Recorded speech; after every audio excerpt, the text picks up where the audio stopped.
আসসালামু আলাইকুম everyone, welcome to my channel. নতুন রেসিপির ভিডিও নিয়ে আবারও চলে এসেছি আপনাদের সামনে। আজ নিয়ে এসেছি সুস্বাদু হালিম রেসিপি। সুস্বাদু এই হালিমটি একেবারে অল্প সময়ে তৈরি করে ফেলা যায়। যদি হাতের কাছে কিছু উপকরণ থাকে তাহলে কম সময়ে তৈরি করে ফেলতে পারবেন। আর এই ইফতারে তো এই হালিমটি অবশ্যই লাগে, তাই তো আজ আমি ইফতার আইটেমে এই হালিমটি আপনাদের সাথে শেয়ার করছি।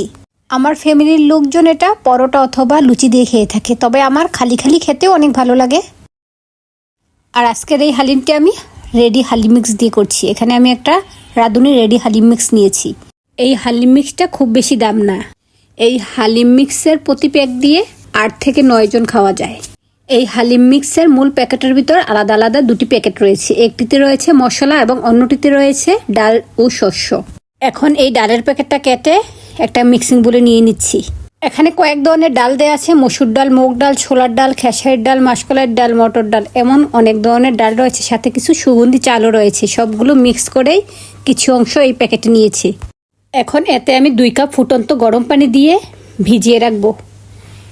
আমি ততক্ষণ ভিজাবো যতক্ষণ পর্যন্ত আমি হালিমের মাংসটাকে কষিয়ে নিব, ততক্ষণ ভিজাবো। তবে প্যাকেটের মধ্যে নির্দেশনা থাকে 15 মিনিট ভিজিয়ে রাখতে, তবে আমার এর চেয়েও বেশি সময়ও ভিজানো হয়েছে, কারণ মাংসটাকে ভালোভাবে সিদ্ধ করে আমি এই ডাল জাতীয় মিশ্রণটা মিশিয়ে নিয়েছি। এখন আরেক প্যাকেটে রয়েছে মশলাটাও আমি একটা বাটিতে ঢেলে নিয়েছি। রেডি মিক্স হলে এটাই সমাধান যে মশলা ও অন্যান্য উপকরণগুলো সহজে হাতের কাছে পাওয়া যায়। এখন আমি চুলায় চলে আসছি। চুলায় একটি প্যান বসিয়ে দিয়েছি। এখন এর মধ্যে দিয়ে দিয়েছি 1/2 কাপ পরিমাণ সয়াবিন তেল। এখন এই তেলের মধ্যে 1 কাপ পরিমাণ পেঁয়াজ কুচি দিয়ে আমি ভেজে নিব। পেঁয়াজগুলোকে এখানে আমি বেরেস্তা করে নিব। বেরেস্তা করার পর এখান থেকে আমি অর্ধেক পরিমাণ তুলে রাখবো। আর বাকি পেঁয়াজের সাথে আমি মাংস দিয়ে মাংসটা কষিয়ে নিব। আর হালিম যেহেতু অবশ্যই মাংস দিয়ে রান্না করতে হবে। এই তো কথা বলতে বলতেই পেঁয়াজটা গোল্ডেন ব্রাউন হয়ে আসছে, অর্থাৎ পেঁয়াজ বেরেস্তা রেডি। এখন এখান থেকে আমি অর্ধেক পরিমাণ তুলে রাখছি। আর বাকি অংশটার সাথে আমি এখানে প্রায় 1/2 কেজি পরিমাণ গরুর মাংস দিয়েছি। এখানে আপনারা খাসি অথবা মুরগির মাংস দিয়েও এই হালিমটা রান্না করে নিতে পারেন, তবে গরুর মাংসের হালিমটাই খেতে বেশি মজা হয়। এখন এই মাংসের সাথে আমি দিয়ে দিয়েছি 1 চা চামচ আদা পেস্ট এবং 1 চা চামচ রসুন পেস্ট।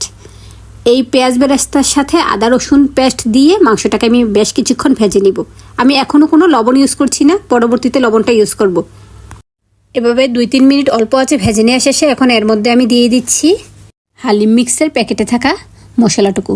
আমি একটু মশলা রেখে দিচ্ছি পরবর্তীতে হালিমের উপরে ছিটিয়ে দেওয়ার জন্য। মশলাটা দিয়ে আমি ভালোভাবে মিশিয়ে নিচ্ছি। এই মশলাটা দিয়ে নিলে অন্য কোনো মশলা দেওয়ার আর প্রয়োজন পড়ে না, তবে আপনারা চাইলে দিয়ে নিতে পারেন। এখন আমি এর সাথে অ্যাড করে দিচ্ছি টমেটো পিউরি। এইখানে আমি প্রায় 2 চা চামচ পরিমাণ টমেটো পিউরি দিয়েছি। টমেটো পিউরি দিয়ে আবারও ভালোভাবে নেড়েচেড়ে এই মাংসটাকে ভেজে নিচ্ছি। আমি এখানে প্রায় 4-5 মিনিট সময় ধরে এভাবে ভেজে নিয়েছি। ভালোভাবে ভেজে নেওয়া শেষে এর সাথে আমি পানি অ্যাড করেছি। এই তো দেখুন মশলাটা অনেকটাই কষানো হয়ে গিয়েছে। এখন এই মাংসের মধ্যে আমি দিয়ে নিচ্ছি গরম পানি। হালিমের এই মাংসটা সিদ্ধ হতে যতটুকু পরিমাণ পানির প্রয়োজন ততটুকু পরিমাণ দিয়ে নিতে হবে। আর মাংসটা আমি ছোট ছোট করে কেটে দিয়েছি, এত করে সহজে এটা সিদ্ধ হয়ে গিয়েছে।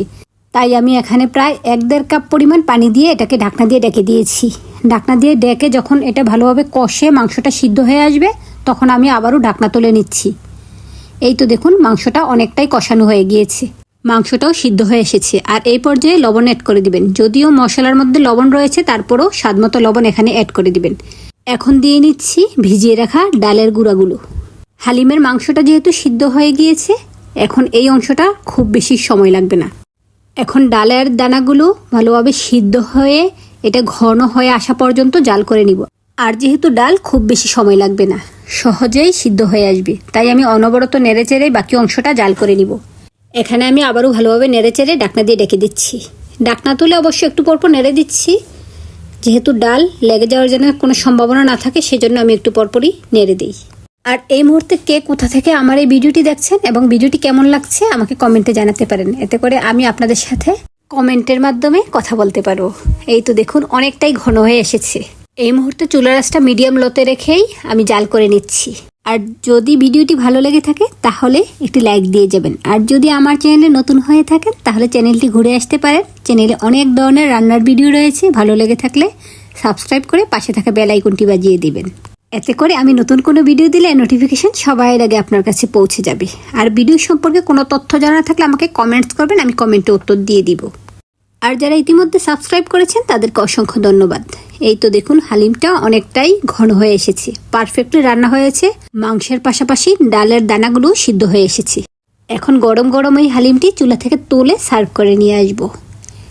আর হালিমের ঘনত্বটা আমি যেমন রেখেছি তেমন রাখতে হবে। এর চেয়ে বেশি গাঢ় করলেই পরবর্তীতে ঠান্ডা হয়ে আসার পর একেবারেই গাঢ় হয়ে যাবে। তাই পারফেক্টলি এমন রাখবেন, এতে করে রুটি, পরোটা, লুচি সব কিছু দিয়ে খাওয়া যায়, এছাড়া খালি খালিও খাওয়া যায়। আর হালিমটা আমি একটা মাটির পাতিলে নিয়েছি, কেন যে ট্রেডিশনালি হালিমটা মাটির পাতিলে দেখতেই বেশি ভালো লাগে। এখন আমি উপর দিয়ে দিচ্ছি রাখা সেই মশলাটুকু, দিয়ে দিচ্ছি কাঁচামরিচ কুচি, এখন দিয়ে দিচ্ছি শসা কুচি, এখন দিয়ে দিচ্ছি ধনিয়া পাতা কুচি এবং দিয়ে দিচ্ছি পেঁয়াজ বেরেস্তা, সাথে দিয়েছি আদা কুচি। এখন উপর দিয়ে লেবু দিয়ে সাজিয়ে নিচ্ছি। লেবু মিক্স করে দিলেই হালিম রেডি হয়ে যায়। এই তো দেখুন আমি এখন লেবু মিক্স করে নিচ্ছি। আর এই হালিমটা খেতে অনেক বেশি সুস্বাদু হয়েছে। আপনারাও আমার মতো করে ইফতারে বা ঈদের আয়োজনে অথবা মেহমান আসলে বিকেলের নাস্তা এটি দিতে পারেন। খেতে অনেক বেশি সুস্বাদু হয়, ছোট বড় সকলেই পছন্দ করবে। আজ তাহলে এ পর্যন্তই, আবার চলে আসবো অন্য কোনো নতুন রেসিপির ভিডিও নিয়ে। সে পর্যন্ত সবাই ভালো থাকবেন, সুস্থ থাকবেন। আল্লাহ হাফেজ, আসসালামু আলাইকুম।